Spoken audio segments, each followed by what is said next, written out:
All right, let's get into a little YFYI podcast video.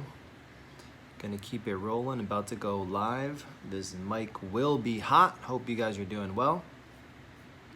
Stick around for exclusive video only afterthoughts, after tips, after the mic goes cold, exclusively seen on video. So got a little makeshift studio going on today.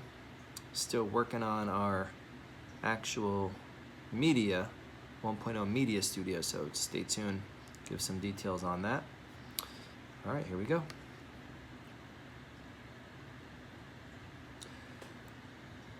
Hello, hello, hello. What's going on? What's going on? What's going on? How's everybody doing out there? This is Sunny D, and you are now listening to the YFYI podcast. Hope you guys are doing well. Hope this finds you exactly where you need to be. Thanks for tuning in. Thanks for listening. Thanks for being part of the YFYI podcast. This is the place where you come to get your mind right, get your money right, get your learn on, so you know what you need to do then is get your earn on. And I'm happy that you're here. If you're a repeat listener, welcome back, welcome back, welcome back. If you're a new listener, if you've never been on the podcast, to the podcast, found the podcast before, welcome aboard. Welcome to the podcast. This podcast goes in conjunction with YFYI, the book. If you don't have your copy of the book, you can get yourself a copy at yourfirstyearin.com, where not only I'm proud to report you can pick up a copy of YFYI, the first edition for stylists, but you can also listen closely, you can also pick up a copy of YFYI, Your First Year in Salon Ownership. Yes, it's official, it's here, it's out, it's ready, it's rocking and rolling. I got a copy right here in my hands. Super excited to finally get that where it needs to be. You know, we've had a lot of things going on at the Salon 1.0. You guys that have been listening for a while, you know the podcast. This is a side hustle. This is not my full-time gig. But why do I do it? Why do I do it? Because I realize, just like when I was, coming out of school, when I was coming online, when I was coming into the business world, there were lots of things that I needed to learn. There were lots of questions that I had. There were lots of things that I knew that I didn't know when I got out of school, or knew that I didn't know when I was starting my first salon, knew that I didn't know and needed to find information, needed help, needed guidance in discovering how to make my way. So that's why I started the podcast. That's why I write books. That's why I do this. But yes, definitely a side hustle, not my main gig. How do you find time? We're going to talk about that today. How do you find time to get it all in? Now, you know how many hours are in a day. There's 24 hours in a day. You know that within those 24 hours, you've got to do certain critical things, right? You've got certain critical things that need to be done. They're called requisites. I'll call them requisites for living. And we'll talk about some of those. But then how do you get everything else done? How do you get everything else done? What tools can you use? What's at your disposal? So we're going to talk about some of those things today. Just for you guys that are new, this podcast, I touch on a lot of things from business, inside, outside, what's going on in my business. I'm still learning, guys, every single day. Just like you guys are out there, I'm still learning, I'm still growing, I'm still trying, I'm still fighting. Every single day, it's not easy. Every single day, it's not perfect. Every single day, there's going to be a trial, a tribulation. Something's going to break. Something's going to blow up. Somebody's going to get hired that's amazing. Somebody's going to quit that may have been amazing. You're going to find out things you didn't want to know. Every single day, you're going to get faced with adversity as long as you're on this side of the dirt. Now, once you're under the ground, once you're buried, once you're 6 feet deep and you're pushing up daisies, then maybe things will get a little bit easier. But as long as you're on this side of the dirt, I'm here to tell you, I haven't been around this planet that long. Maybe I'm gonna be around another 100 years. Maybe a couple 100 years. Just depends with the way medicine and technology is going. Maybe 200-300 years in this form. But I'll tell you, as long as I've been around, I'll tell you one thing has been for sure, it's been hard.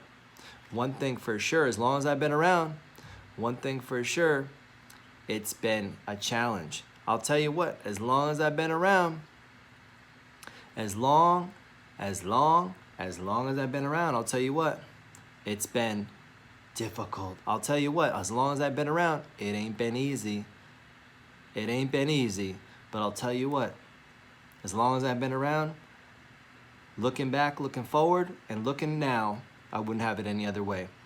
And why should you? Why should you want it any other way? There's a saying out there, if it was easy, everyone would do it. So when you think about easy, who wants the easy route? For those of you guys, you follow me on Instagram, I do a lot of the pro tip cards. That's something new I'm kind of doing, but a lot of the quote cards with just sayings. And if it was easy, everybody would do it. I don't know how true that is, though. Because there's lots of things that are easy to some, but they're difficult to others. There's lots of things, if it were easy, I think if it was worth it, everybody would do it. Now, what makes it worth it to you? You guys know, if you're listening to me, one of the big things that I do for myself, one of the big things that I do with my company is a goal-setting workshop. We do this at the beginning of every year, where we get together and we go through a step-by-step way to set goals, set targets. If you don't have targets, if you don't have goals, if you don't have things in your sight line, if you don't have things that you're aiming for, things that you're zeroed in on, things that you can say, this is why I'm doing what I'm doing, then it's only going to be a matter of time, guys, before you give up. But that doesn't take away the fact that there's still only 24 hours in a day. So how do you get it all done? How do you get it all done? So I'm going to give you a few things, a few tips, a few ideas today as you're looking at the next maybe 24 hours, the next maybe 48 hours, the next maybe 72 hours, next one, 2, or 3 days. We're not going to go deep, we're not going to go far, but 1, 2, or 3 days. What could you actually get done in a day if you got serious? Now, I'm not talking about, I'm going to turn it on, or you're feeling good. Not the day that, you're feeling good and all of a sudden you have a great day and you get so much done and you feel super productive. Those days are going to come. Those are gimmies. Those days are going to come. Those days will be related to the quality of the food you ate the day before, gave you the energy you had, the workout you had that morning, the great sex you had last night with your lover. Those days will come. But what about the other days? What about the other days when you still want to get from and not get through the day? You're still trying to get from the day, not through the day. What about those other days? So I'm going to give you a couple of tips. As a visionary, the big thing that I always talk about is, having that vision, being able to look down the road, being able to look out. When we do goal setting and do the workshop, we start with 10 years out.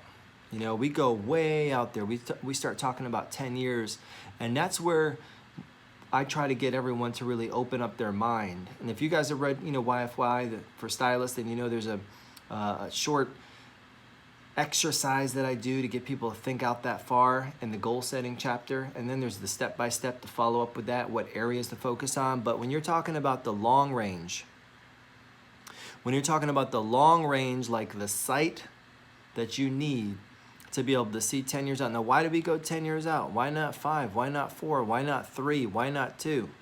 When we're talking long range, what we're doing there, the reason that we go that far out, the reason that I'm going out 10 years is so I can get your mind to let go of all the short-sighted challenges, the things that are right in front of you, the things that are holding you back right at that moment. That's why we go 10 years out and we start goal setting. Once you get that far out, those things that are right in front of you, those things that are bothering you, like right now, those things that are bothering you, like those aches, those pains, those little itches that you have right now, those things will go away if you can get out 10 years. And then we start reeling back. Like, what are the things you want to hit at 10, 9, 8, 7, 6, 5, 4, 3, 2, 1? Why do we go that far out?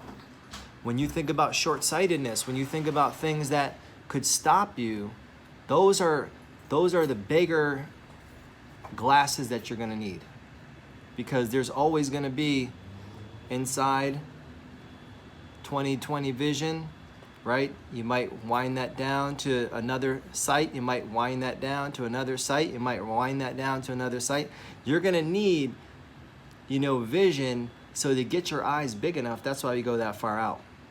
So that's the first thing. Take your vision, take your sight, and go really wide and go really far out. And then we can start to bring it in. Because all of that stuff, it's just like when you're driving in your car and your windshield is, if you started to focus on the specks on your windshield, you got a couple of bugs that got smashed on there, and if you keep focusing on all that stuff that's right in front of your face, what's going to happen? All of a sudden, the thing that was way far out there, that car that was way far out, that you didn't have your eyes on, all of a sudden that car, what did it do? That car came flying at you. Or did you go flying at it? You don't know. But next thing you know, you were slamming on your brakes because you were about to be sitting in their back seat. Now what happens? Then you recover. You get a glimpse of the big picture. So that's why the first thing you want to do is you want to go far-sighted, so then you can start to get short-sighted. You don't want to start short-sighted. You got to get far-sighted, then you can start to get short-sighted. So when you're trying to when you look at, okay, well, how am I going to get all this done in one day? Trust me, every single day I have that question. Because every single day, things are accumulating. Things are adding up. Every single day, I've got more to do. But every single day, I know I may not complete that entire list. Some days, I wake up, I'll be like, all right, this is the day, I got this, I got that. Go over everything, boom, looks great. It's 7 a.m., it's 8 a.m. By 8:30, the whole day took a left turn. All of those things, those 10 things that I was thinking about in the morning, yes, I got it going on, put them down, was ready to go. But all of a sudden, a bomb went off at 8:30 and the whole day got wiped. And before you know it, you look up, it's now 6:30 and you're thinking to yourself, damn, I still got all this shit to do. Damn. Did you get anything done? Did you feel accomplished? And it's days like that that I'm talking about with you guys, is days like that are always the mysteries. Those aren't the gimme days. Those aren't the days when you're feeling hot and to trot and everything was working out. Those are the days that I actually live for, because I want to know, how do I recover from those, and how do I now, as the saying goes, how do I now get 5 pounds of sugar into a 3-pound bag? How do I get 10 pounds of sugar into a 5-pound bag? How do I get all that I got that's going to overflow, that's going to hurt to get it in there? How do I get it all in? How do I get it all in? So that's the first thing I want you to think about, the far-sighted to get short-sighted. Next thing is, what is the priority, right? If everything on your list except one thing, had to be pushed to the wayside, what would the one thing be? That's something, there's a book out there. It's actually, the title of the book is called The One Thing, and it talks a lot about that. I definitely recommend you guys check that out. Look up, it's just one thing. And it talks about things like that, thinking about, like, if everything got pushed and there was only one thing, what would it be? And there's another book out there, when it comes to, because this is productivity, right? I know for me, being productive doesn't mean that I got a lot of things done. Being productive means that I got the things that needed to get done, the main things that needed to get done. And Stephen Covey, Dr. Stephen Covey, he wrote this book. It's called The 7 Habits of Highly Effective People. And in that book, one of the things he talked about was kind of this prioritizing quadrant. He would take things and he would put them on a piece of paper. You take a piece of paper, you draw a big T on it, and you look at these different quadrants. And he would say, what things are, not important and not urgent, those things would go in one thing. And he would say what things are, important but not urgent, those things would go in another thing. And then he'd say what things are urgent but not important, and then they would go in one thing. And then he had one quad that would say urgent and important. And if there were 10 things, what he normally would find out was that out of those 10 things, there was usually maybe one thing, if even one thing, that actually ended up in the box urgent and important. And that's the thing he would focus on. So if you want to think about productivity, take your long ass list you got, we all got them. A laundry, I got this, I got that, I got this, I got that, I got this, I got that. Write them all down on your list and then do the quadrants. Because you look at that long list, it's overwhelming. Just like when we, the first thing, getting farsighted. But getting the eyes big is good, so you can gather it all in, because that also is going to take away some of that overwhelmed feeling. There's this theory out there. It's called anxiety, right? And I call it a theory because it's like, what actually is it? Can you touch it? Can you see it? Oh, but no, it's real. You can feel it. But what is it? What it is, it's when you start to worry about, and this is what I think, with my PhD that I don't have. What it is when you start to worry about things that you have no control over. And you start to let your mind, and the wheels of your mind start to turn and churn, and they start to go to work to create all these hypothetical situations and scenarios, and it becomes overwhelming. And people literally have attacks, and they get short breath.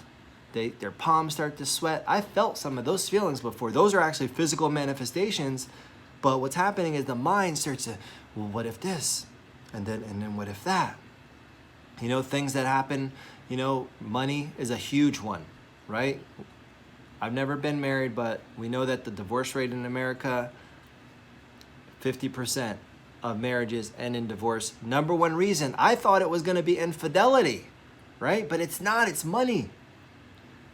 And you could look at how many celebrities do you guys know that have stayed with the husband, stay with the wife, or the wife stay with the husband, whatever it is, why? Because the money was there.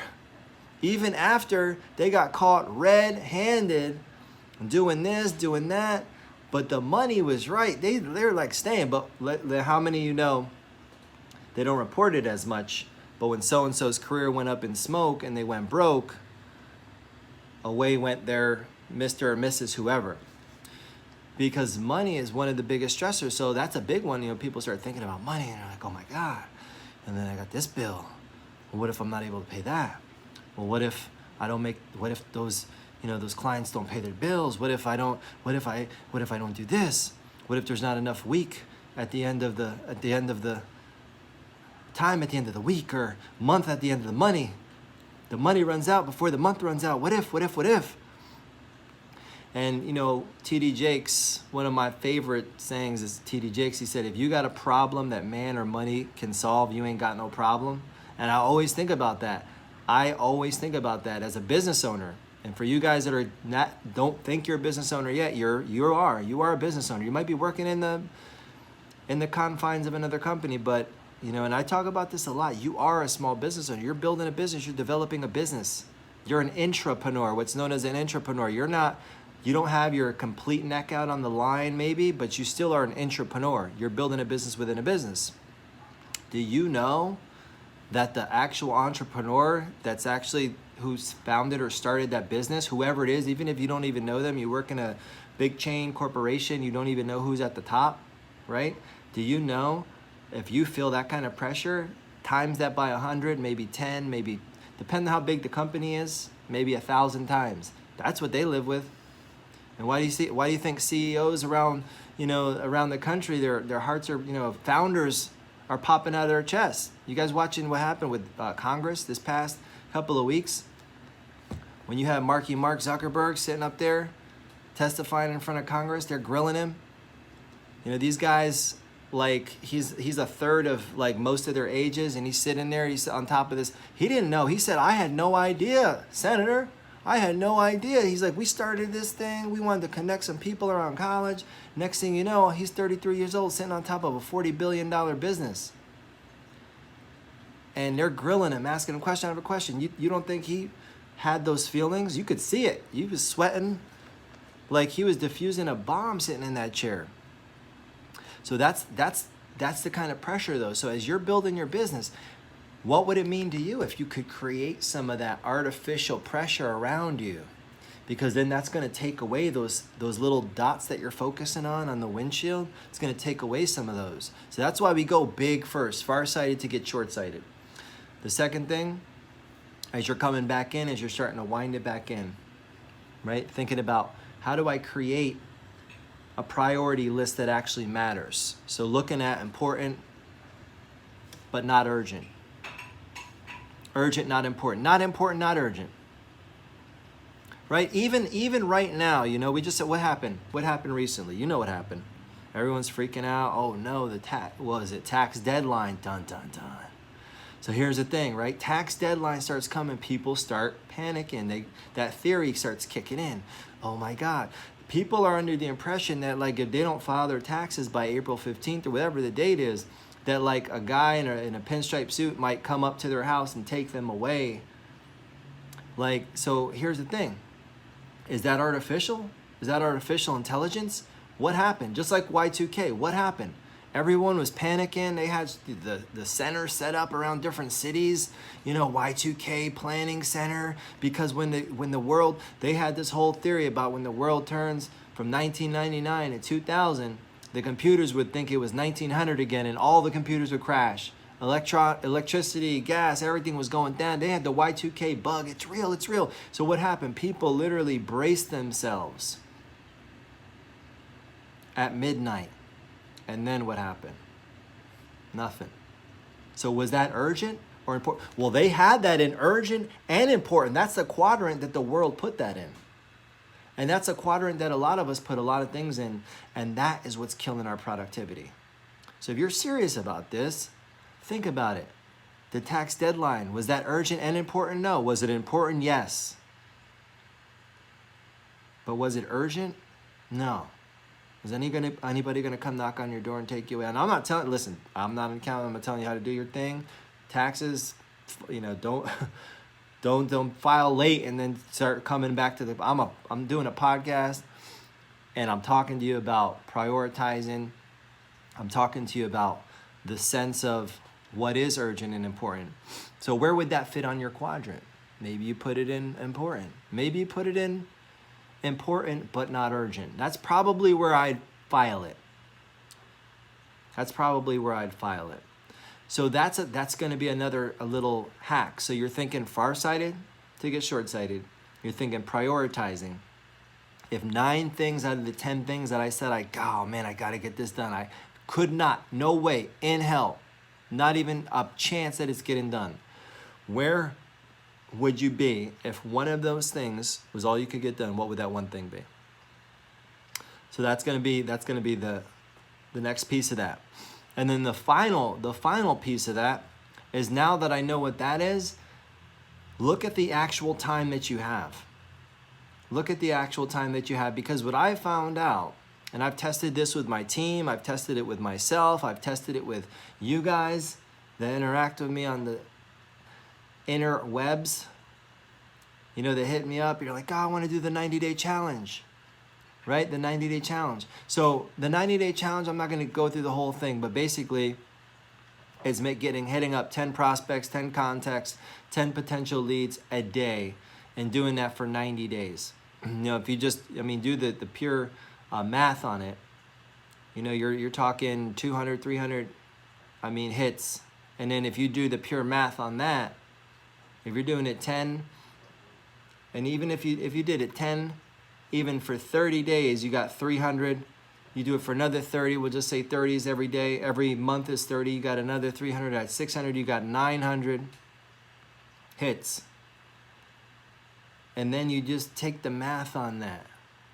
If you took the math of 10%, right? Even less. 90 people, 80 people actually bought what you sold them, meaning they decided they want to do business with you. You'd have built half of a business. To make $100,000 a year, if you're doing it using things like KPIs, using things like we talk about, you only need about 200 guests. Most people are working on 300, 400 guests, and they're making $40,000, $50,000, $60,000 a year. You could actually build half a business in 90 days if you did that. Why won't people do it? 10 people a day, you could literally wake up at noon, go to bed at 8 p.m., and trip over 10 people a day. If, like, you know, I'm in an apartment complex right now. I literally, doing this podcast, the last 25 minutes, have seen 10 people. And I haven't even left the apartment. Why don't people do it? Oh, there's no time. Oh my God. You know, I got so much to do. Oh my God. All of them. So is it urgent or is it important? Well, I don't know. What do I need? What do I need to do that for? Why would I want to build my business that fast? You know, what do I want to get? So that's the last piece that you got to answer. If I get this one thing done, what does it mean to me? What does it mean to my family? What if you got some little snotty-nosed kids running around? What does it mean to them? What if you got other obligations? What does it mean? Because if there's no meaning, I mean, what's your incentive? You'll punt it, right? If there's no meaning, you'll punt it. So you have to give it meaning. And that little bit right there, just even attaching a meaning to it, that actually could help you decide. You might have to reverse engineer this whole process and look at your list. If I get this done, what does that mean to me? If I don't get it done, what does it mean? Am I out of a job? Oh, maybe that's urgent. Maybe that's important. Am I out of a house? Oh, maybe that's urgent. Maybe that's important. When you got a pink slip on your door, that might be urgent. That might be important. So what does it mean to me?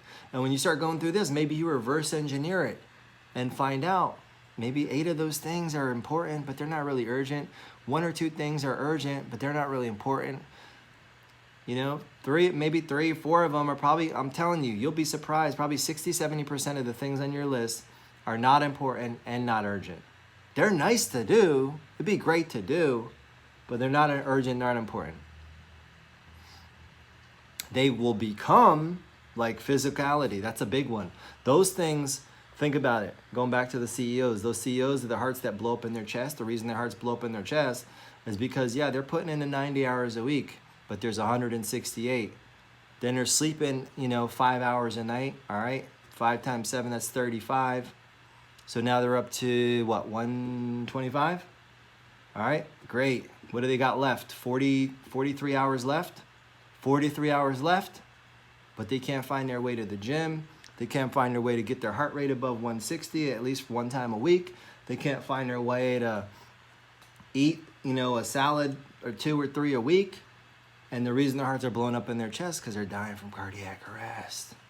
They got 40 hours. I don't care if you're working 90 hours a week, because when it becomes urgent, it becomes important is when they have that first stroke, they have that first heart attack, and the doctor says, listen, if you don't make these changes right now, the next one will be the big one and it'll kill you. Then it goes from important, not urgent, all of a sudden it flies all the way to the important, urgent. You don't have to wait though.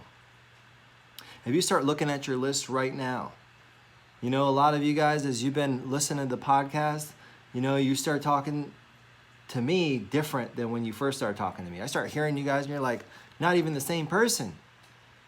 If you come around me, I'll tell you what, you're not going to be the same person because I'm not the same person. I actually woke up this morning and I'm different now. And the day's not even over yet. Because I've heard things, I've seen things, I've had experiences today that are automatically, the experiences, interactions I've had already changed my thought, the process. And some people like that. I'm around people, I don't like, you're not the same, I don't like you anymore. You think differently now. I prepared my company this year. At the beginning of the year, the first training, I told them after we did a little update on what's happening. I said, here's the deal. This year is going to be the biggest year of change, and we even preparing people for the change. We got to see change start occurring within a week. People got freaked out. They said, no, we don't want to change. Things aren't how they used to be. Things aren't, remember when it used to be? Things aren't like that anymore. Well, thank God, because that means we're not stale and stagnant. So when you start thinking about productivity, when you start thinking about how can I get more done? And is it more or is it quality? What does it mean to me? And you start thinking about farsighted, getting farsighted so you can get short-sighted. When you start thinking about what actually is urgent and important, if I could only get one thing done today, what would that one thing be? Those questions right there will keep you up at night. Those questions right there will keep you up at night if you get serious about it. And that's the productivity hack. And that's what I've been using. Some days it doesn't even look like I'm moving. Some days it doesn't even look like I'm moving at all because I'm only really working on that one thing. And I don't beat myself up. I don't, you suck, you only got one thing done today, because I got the right thing done. So thinking about that productivity, at the end of the week, you had 7 big problems you were trying to solve. Sometimes it takes even longer than a day to get one thing done. And then you could push some of the other stuff around, reorganize it, and then come back to it. So I want you guys to think about that as you're going through the rest of this week, as you're going into next week, as you're going into your fresh quarter now. Taxes are out of the way. What's the next thing that we got to worry about? I don't know. There's nothing coming for a while. So you got Easter's out of the way. Taxes are out of the way. First quarter is gone. You got a fresh quarter. It's the middle of April, April 19th. Oh, what do we got to worry about next? There's nothing. I don't think we got anything. We're coming up on May. Got June. I don't know. I think there's like a Mother's Day somewhere in there. There's a Father's Day somewhere in there. Oh. After that, what's coming up? June, July, 4th of July. So you got some open territory right now. You got some open territory right now. And start putting down, making your list. Making your list. Clear off your desk. Look at your quadrants. Figure out what that thing is, and that's how you're gonna get the most out of it. 24 hours. I've been talking a lot about time lately. I think what happens is, as you grow in your years, right? It seems like everything's speeding up. And I don't know that that's true, right? I don't know that it's true. I don't know everything about time, but as far as I can tell, 24 hours is still 24 hours. But why does it seem like that? Is that anxiety? Is that the theory? I got so much to do in so little time. Something to think about. We'll talk more about that later, but I'll tell you what. I think what happens is it doesn't speed up. I think that's our little mind going to work for us. That's our mind looking at the bugs on the windshield. That's our mind focusing on that little speck and then trying to get that off the windshield while we miss everything all of a sudden that's coming at us, and all of a sudden it looks like that stuff is coming at us when we're actually going towards it. That's the farsightedness. That's what's going to keep you sane. That's what's going to keep you working this 24 hours like you own them. That's what's going to keep you working your 168 like you own it. And that's what's going to keep you from having that feeling and letting your mind go to work and creating things and creating solutions to problems you don't even have. So I hope this productivity chat hack tips help you guys as you're continuing your journey through today.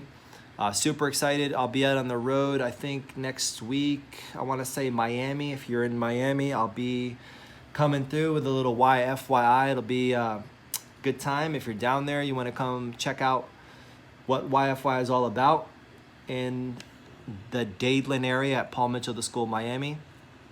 Be down there. After that, I've got a couple more dates we're working on. Stay tuned for some of that.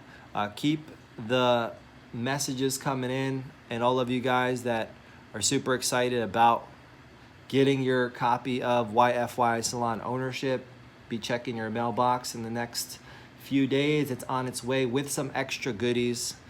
My way to say sorry for the wait. You know, Weezy's made us wait for like 5 years. He hasn't put out this album. So I made you guys wait a couple months. And I do apologize, but it just wasn't right. You know, you guys aren't gonna get a product that's half baked, half cooked.